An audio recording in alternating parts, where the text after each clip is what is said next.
ರೆಂಜಾಳ ಭೂಕುಸಿತ ಪ್ರದೇಶಕ್ಕೆ ಸಚಿವ ಯುಟಿ ಖಾದರ್ ಆಗಸ್ಟ್ 8ರ ಶನಿವಾರ ಭೇಟಿ ನೀಡಿ ಪರಿಶೀಲನೆ ನಡೆಸಿದರು. ಜಿಐಎಸ್ ವಿಜ್ಞಾನಿಗಳ ಪರಿಶೀಲನಾ ವರದಿ ಹಾಗೂ ಜಿಲ್ಲಾಡಳಿತ ಕೈಗೊಂಡಿರುವ ಮುನ್ನೆಚ್ಚರಿಕಾ ಕ್ರಮಗಳ ಕುರಿತು ಅಧಿಕಾರಿಗಳಿಂದ ಮಾಹಿತಿ ಪಡೆದರು. ಜಿಐಎಸ್ ವಿಜ್ಞಾನಿಗಳ ಸಮೀಕ್ಷೆಯಲ್ಲಿ ಯಾವುದೇ ಗಂಭೀರ ತೊಂದರೆ ಕಂಡುಬಂದಿಲ್ಲ. ಆದರೆ ಮಳೆಗಾಲ ಮುಗಿಯುವವರೆಗೆ ಅಪಾಯದ ಸಾಧ್ಯತೆ ಇರುವುದರಿಂದ ನಿರಂತರ ಎಚ್ಚರಿಕೆ ವಹಿಸಬೇಕು ಎಂದು ಖಾದರ್ ಸೂಚಿಸಿದರು.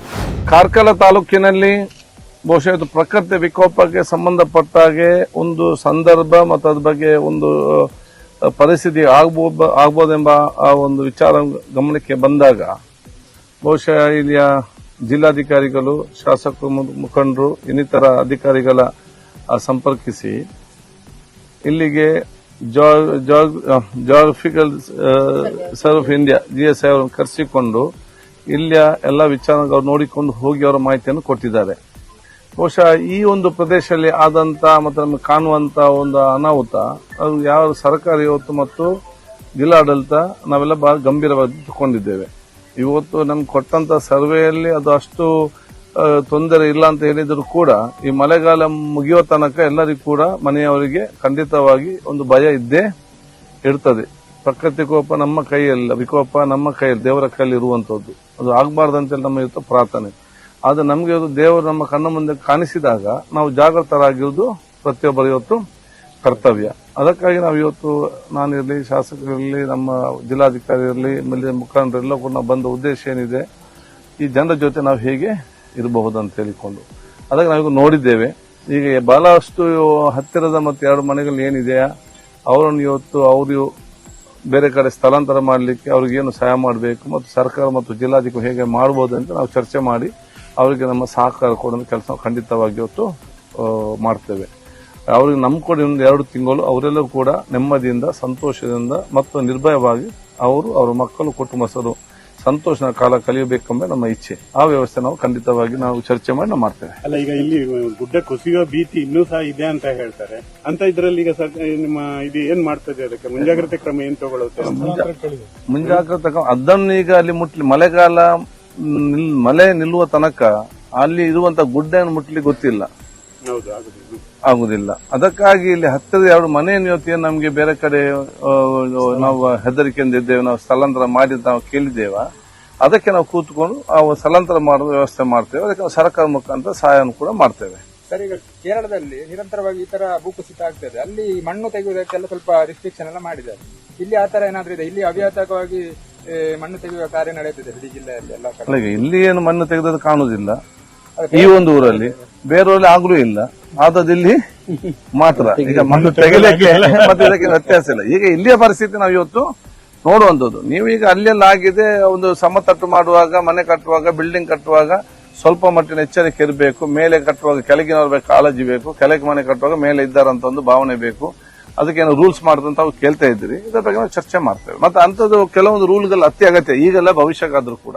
ಜನರ ಆರೋಗ್ಯ ಅವರ ಆಹಾರ ಪದ್ಧತಿ ಮೇಲೆ ಅವಲಂಬಿತವಾಗಿದ್ದು, ನಾಲಿಗೆಯ ರುಚಿಗಿಂತ ಆರೋಗ್ಯ ಪೂರಕ ಆಹಾರ ಸೇವನೆಗೆ ಹೆಚ್ಚಿನ ಆದ್ಯತೆ ನೀಡಬೇಕು ಎಂದು ಇದೇ ಸಂದರ್ಭದಲ್ಲಿ ಸಚಿವ ಯುಟಿ ಖಾದರ್ ಹೇಳಿದರು. ಇಲ್ಲ, ನಮ್ಮ ಹೋಟೆಲ್ಗಳ ಮೇಲೆ ಇವತ್ತು ನಮ್ಮ ಇಲಾಖೆಯ ಆರೋಗ್ಯ ಸುರಕ್ಷಾ ಪ್ರಾಧಿಕಾರ ಮುಖಾಂತರ ಮಾಡ್ತಾ ಇದ್ದಾರೆ. ಅದು ನಮ್ಮ ಕೆಲಸ ಅಲ್ಲ, ಜವಾಬ್ದಾರಿ ಅಲ್ವಾ.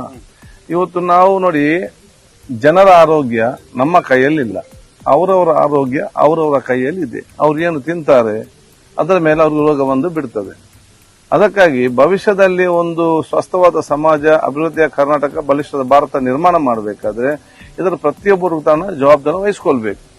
ನಮ್ಮ ಜವಾಬ್ದಾರಿ ಏನಿದೆ, ಈ ರೀತಿಯಲ್ಲಿ ಈ ಪರಿಸ್ಥಿತಿ ಇದೆ, ಈ ರೀತಿಯಲ್ಲಿ ಈ ಪರಿಸ್ಥಿತಿ ಇದೆ, ಇಲ್ಲಿ 1 ತಿಂಗಳ ಮಾಂಸ ನಿಮ್ಗೆ ಕೊಡ್ತಾರೆ, ಇಲ್ಲಿ ಇದೆಲ್ಲ ತೋರಿಸು ನಮ್ಮ ಜವಾಬ್ದಾರಿ. ಇನ್ನು ಅವ್ರಿಗೆ ಅದನ್ನೇ ಬೇಕು, ತಿನ್ಬೇಕಾದ ಮನಸ್ಸಿದ್ರೆ ನನಗೇನು ಮಾಡ್ಲಿಕ್ಕೆ ಸಾಧ್ಯವಾಗ್ತದೆ? ಅಲ್ಲ, ಮತ್ತೆ ಈಗ ನೀವು 5 ಸ್ಟಾರ್ ಹೋಟೆಲ್ಗೆ ರೈಡ್ ಮಾಡಿದಾಗ ಅಲ್ಲಿ ಹಳಸಲು ಆಹಾರ ಅಂದ್ರೆ ಹಳೆ ಆಹಾರ ಎಲ್ಲ ಸಿಕ್ಕಿದೆ ಅಂತ ಇದೆ. ಈ ಬಗ್ಗೆ ಏನ್ ಕ್ರಮ ತಗೋತೀವಿ? ನೋಡಿ, ಕ್ರಮ ತಗೊಳ್ಳೋದೇ ನನ್ನ ಕೆಲಸ ಅಲ್ಲ. ನಾನು ಅದು ಏನು ಅವ್ರು ಕ್ರಮ ತಗೊಳ್ಬೇಕು ಅಂತ, ಅದು 2ನೇ ಉದ್ದೇಶ. ಮೊದಲನೇ ಉದ್ದೇಶ ಏನು, ಅವರವರ ಜವಾಬ್ದಾರಿ ಅವರು ಅರ್ಥ ಮಾಡಿಕೊಳ್ಬೇಕು. ಜನಸಾಮಾನ್ಯರು ಅವರು ಕೇಳಿದ ದುಡ್ಡನ್ನು ಕೊಟ್ಟು ಅಲ್ಲಿ ಊಟ ಮಾಡುವಾಗ ಅವರಿಗೆ ಯಾಕೆ ಈ ರೀತಿಯ ಆಹಾರವನ್ನು ಕೊಡಬೇಕಂತೇಳಿ ಅವ್ರು ಪ್ರತಿಯೊಬ್ಬ ಆತ್ಮಾವಲೋಕನ ಮಾಡಿಕೊಳ್ಬೇಕು. ಇವರ ಆಹಾರ ತಿಂದು ನಾನು ಐಸಿಯುನಲ್ಲಿ ಮಲಗಿದ್ದಾಗ ಇವರಿದ್ದಾರ ಈ 5 ಸ್ಟಾರ್ ಹೋಟೆಲ್ ನಾವು? ಅದಕ್ಕಾಗಿ ನಾವು ಇವತ್ತು ಬೇರೆ ಬೇರೆ ಮಲ್ಟಿನ್ಯಾಷನಲ್ ಕಂಪನಿ ಅವರಿಗೆ ಕೂಡ ನಾವು ಇವತ್ತು ಬೇರೆ ಬೇರೆ ಚೆಕ್ಕಿಂಗ್ ಅವ್ರ ಗೋಡೌನ್ ಎಲ್ಲ ಕೂಡ ಚೆಕ್ ಮಾಡಿದ್ದೇವೆ. ಜನರಿಗೆ ನಾವು ಇದು ಒಳ್ಳೆದ ಕೆಟ್ಟ ಅಂತ ತೋರಿಸಿಕೊಡೋ ಜವಾಬ್ದಾರಿ ನಮ್ದು. ಪೋಸ್ಟರ್ ಅಲ್ಲಿ, ಪೇಪರ್ ಅಲ್ಲಿ ಅಡ್ವರ್ಟೈಸ್ಮೆಂಟ್ ಆಗುವ ಪಿಕ್ಚರ್ ಆಕ್ಟರ್, ಕ್ರಿಕೆಟ್ ತಾರ, ಇನ್ನೊಬ್ಬೆಲ್ಲ ಸೆಲೆಬ್ರಿಟಿ ಇದ್ದಾರೆ. ಅದು ಫೋಟೋದಲ್ಲಿ ಮಾತ್ರ. ನಾಳೆ ತಿಂದು ಐಶ್ವರ್ಯ ಮಲಗಿದ್ದೇನೆ ಒಬ್ಬನಿರುವುದು, ಯಾವ ಪಿಕ್ಚರ್ ಆಕ್ಟರ್ ಬರೋದಿಲ್ಲ, ಯಾವ ಕ್ರಿಕೆಟ್ ನವನು ಕೂಡ ಯಾರು ಕೂಡ ಇರುವುದಿಲ್ಲ. ಇದು ಪ್ರತಿಯೊಬ್ಬರಿಗೆ ಅರ್ಥ ಮಾಡಿಕೊಳ್ಬೇಕಲ್ಲ. ಅದಕ್ಕಾಗಿ ನಾಳೆಗೆ ರುಚಿ ಇರುವುದನ್ನು ತಿನ್ನುವುದಲ್ಲ, ನಿಮ್ಮ ಆರೋಗ್ಯಕ್ಕೆ ಯಾವುದು ರುಚಿ, ಆರೋಗ್ಯ ಯಾವುದು ಪೂರಕವಾಗ್ತದೆ, ಆಹಾರ ಪದಾರ್ಥವನ್ನು ಅಭ್ಯಾಸ ಮಾಡಿಕೊಂಡು ಬರಬೇಕು. ನಮ್ಮದೆಲ್ಲ ಬಿಟ್ಟು ಬಿಡಿ, ನಮ್ಮೆಲ್ಲ ತಿಂದಾಗಿ ಬಂದಿನ ಚೇಂಜ್ ಮಾಡ್ಲಿಕ್ಕೆ ಆಗುದಿಲ್ಲ.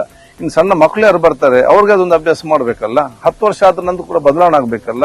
ಈಗ ಕಿಡ್ನಿ ಇರಲಿ ರೋಗ, ಕ್ಯಾನ್ಸರ್ ರೋಗ, ಇವತ್ತು ನಿಮ್ಮ ಇದೆಲ್ಲ ಕೂಡ ಕೋವಿಡ್ ತರ ಆಗ್ತಾ ಇದೆ, ಅಲ್ಲಿ ಆಗ್ತಾ ಇದೆ. ಮುಂಚೆ ನಾವು ನೋಡ್ತಾನೆ ಇರಲಿಲ್ಲ. ಇದು ದೇವರು ಕಲಿಸುವುದು ನಮಗೆ. ಇರುವಂತ ಊಟದ ವ್ಯವಸ್ಥೆಯಲ್ಲಿ ಇವತ್ತು ಆಗುವಂಥದ್ದು.